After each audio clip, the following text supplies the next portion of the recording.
Benjamin adjusted his tie, a sigh escaping his lips. 38. He felt every year etched onto his face. Later that day, a package arrived, a plain brown box with no return address. Inside, a cassette tape rested on a bed of velvet. A single word was scrawled on the note: youth. Intrigued, Benjamin popped the tape into his old cassette player. A soothing voice filled the room. It spoke of rejuvenation, of turning back time. The voice instructed him to relax, to let go. Although skeptical, Benjamin followed the commands. He closed his eyes, surrendering to the voice. Soothing voice. Relax, let go, feel the years melt away. As the tape ended, a strange sensation washed over him. He felt lighter, more energetic. He glanced at the mirror. The lines around his eyes seemed less prominent. Had the tape actually worked? A thrill coursed through him. He popped the tape back in, eager to chase the feeling once more.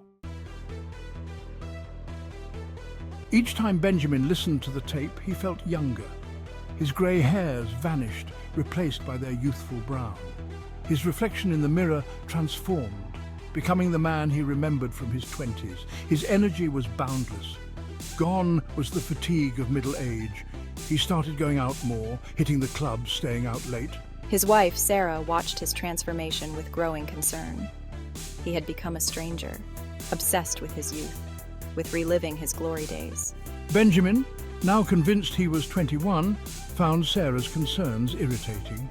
She was a reminder of the life he was trying to escape. He grew distant, his eyes filled with a youthful arrogance that Sarah found unbearable. Their conversations were filled with silences, their touches strained. The chasm between Benjamin and Sarah widened with each passing day.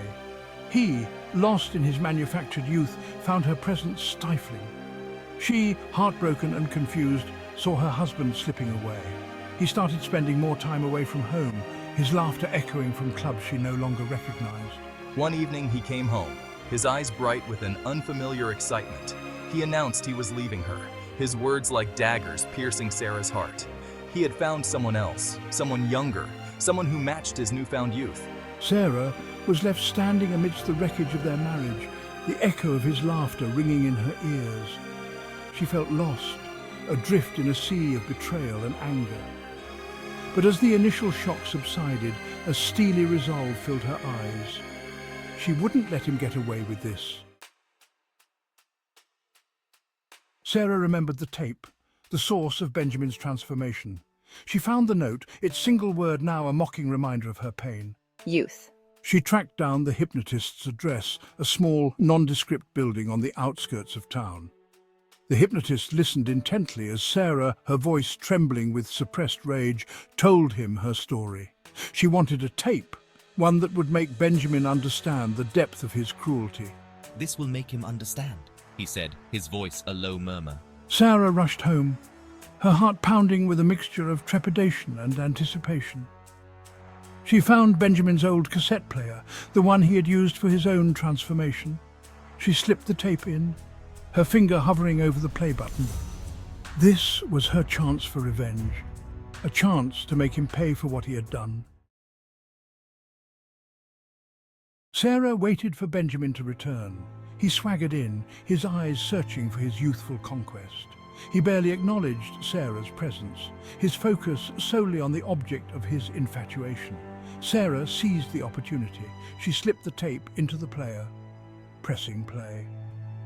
The hypnotist's voice, this time laced with a sinister undertone, filled the room. What is this? Turn it off. Benjamin, initially annoyed by the interruption, tried to ignore it, but the voice, insistent and commanding, wormed its way into his mind. He felt a strange sensation, a shrinking, a pulling back. He looked in the mirror, his reflection changing before his very eyes, his features softened, his body shrinking. Panic flooded his eyes as he realized what was happening. He tried to speak, but only a childish whimper escaped his lips. He was regressing, becoming younger, but this time it wasn't the carefree youth he had craved. Twice a day, every day, Sarah played the tape. Benjamin regressed further, his mind trapped in a shrinking body. He became a 5-year-old, his memories fading, replaced by the innocence of childhood. Mommy! He called her Mummy. his small hand reaching for hers. She looked down at him, a mixture of pity and triumph swirling within her. He was a prisoner in his own body, a chilling testament to Sarah's revenge.